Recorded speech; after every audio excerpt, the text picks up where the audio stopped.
Tumbwe Nadia. Nsimye. Kakati kye ngamba. Omanyi ndimu embeera. Ate embeera zitya. Owewo imwe muli balogo. Ologo obwire?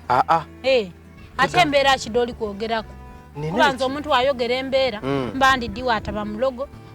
Bana bali abantu oyo obulogo bwa mirundi mingi abayinza okuba bali abantu bayinza okubanga bali mu embeera edda oli mutujju mbeera ki kyembadde ngamba ndiko ekintu ekya nyambala kye ngamba kyogamba olina ekyakwambala olina ekintu ekyakwambala waidi eyanze nkikutoleku kati kyenjagala ggwe onyambe okinyambulule. Ho mama ankiri bwe kiti kati olinga akoba nti ninza yambulule bye abantu abakoze eki wagwaira si kyekyo kakati olaba omukazi nga ggwe bwagwa ku musajja nga nze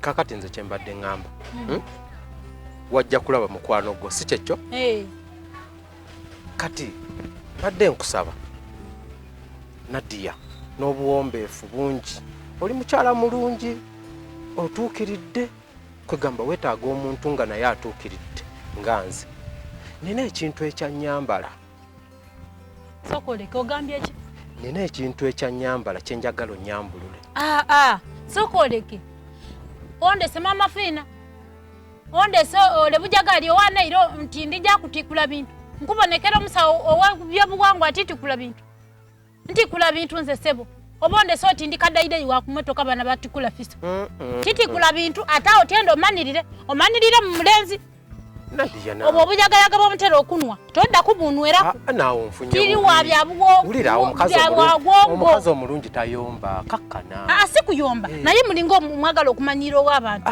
osanze busanzi tomanyi ate bwosinika ebinnyo olwokuba munyo obuyagane bubakwata ku mitwe mbate nkutikula ebintu sewa sitikula bintu sagala kumanyira sitikula bintu mulenzi todda mukunywera konjagayo olwo nabadde manyi nti kati otandise okuleta ebintu ebirimu ku magezi ku mulamwa kati atojjano nsabukira emimwa bwakoza akalavu alooza nti sebo ojja tisatisa kya Lushiramba sitikula bintu siri wabya wongo Nadia badde nkusaba oyina akantu kokoze bwoti soko kanzirira Nadia ogera kunzita ogera